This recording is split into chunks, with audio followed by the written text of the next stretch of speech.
नमस्कार, हम डॉक्टर आशीष कुमार श्रीवास्तव हैं, सीनियर कंसल्टेंट न्यूरोसर्जन, दिल्ली में कार्यरत हैं। सेल्फ मेडिकेशन या स्वतः अपना इलाज खुद करना ये एक बहुत बड़ी समस्या बन गई है। माना कि कुछ साधारण लक्षणों का उपाय लक्षण के हिसाब से आप आसानी से मिलने वाली दवाइयों से कर सकते हैं। जैसे अगर छोटा मोटा बुखार है तो आपने पैरासीटामोल दवाई ले ली, आराम आ गया। लेकिन बहुत कम लोग ये जानते हैं कि पैरासीटामोल नाम की दवाई, जो कि सबसे सेफ दवाई मानी जाती है, उसके उपयोग से भी यदा कदा किडनी पे असर बढ़ सकता है, विशेषकर बच्चों को। उसकी ऊपर की लिमिट कितनी है, मतलब 24 घंटे में आप कितनी पैरासीटामोल ले सकते हैं, ये भी किसी को नहीं मालूम। दूसरा एक जो बहुत बड़ा कारण बन गया है इस तरह के स्वतः दवाई लेने का, वो है इंटरनेट। हर आदमी को ज्ञान बढ़ता चला जा रहा है, यूट्यूब से, गूगल से। डॉक्टर 5 साल में जो नहीं पढ़ पाता वो एक वीडियो देख के समझ लेते हैं, तो ऐसा ना करें। लेकिन इसको रोकना लगभग असंभव है जब तक कि व्यक्ति को उसके बारे में जानकारी ना दी जाए। कोई भी दवाई ले तो उसका लेबल पढ़ ले, उसके साथ जो एक पर्चा आता है शीशी में या पैकेट में, वो भी पढ़ ले।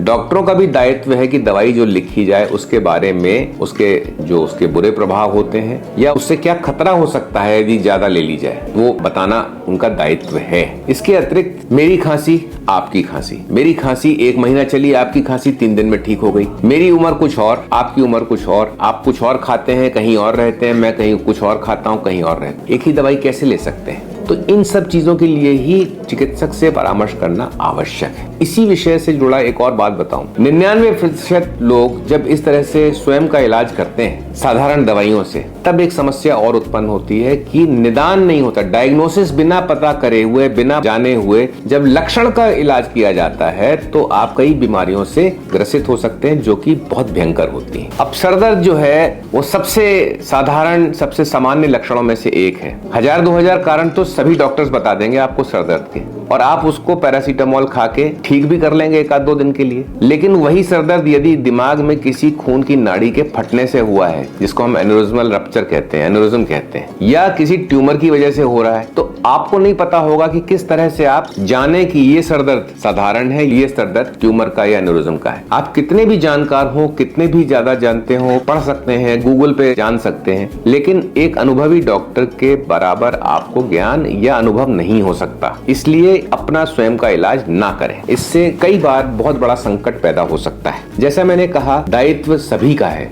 रोगियों का भी है कि वो बिना सोचे समझे, अरे इसकी ये दवाई होती ले लो, या 2 साल पहले मेरे घर में इनको हुआ था तो उनका पर्चा रखा, वही दवाई ले लेते हैं। ये चीजें ना करें। केमिस्ट के पास जाके उससे, अरे भाई मेरे पेट में दर्द हो रहा, कोई दवाई दे दो, ये भी गलत बात है। आपको क्या पता किस कारण से पेट में दर्द हो रहा है? हर पेट का दर्द अपच से नहीं होता है, तो आप ऐसे दवाई ना लें। इसी विषय में मैं एक उदाहरण आपको देना चाहूंगा। अभी हम लोग एक महासंक्रमण से उभरे हैं, पूरा विश्व, कोविड। उसके क्या लक्षण थे? खांसी, जुकाम, नाक का बंद होना, स्वाद खराब हो जाना, बड़े साधारण लक्षण है। और शुरू में ज्यादातर लोगों ने स्वयं के द्वारा दवाई ले ली खांसी रोकने की और बुखार कम करने की। लेकिन जब वो संक्रमण फैला तो पूरी मानव जाति के लिए एक संकट पैदा हो गया था। ये एक बड़ा उदाहरण है, लेकिन इस तरह से ही जो है समस्या उत्पन्न होती है जब आप स्वयं दवाई ले लेते हैं। धन्यवाद।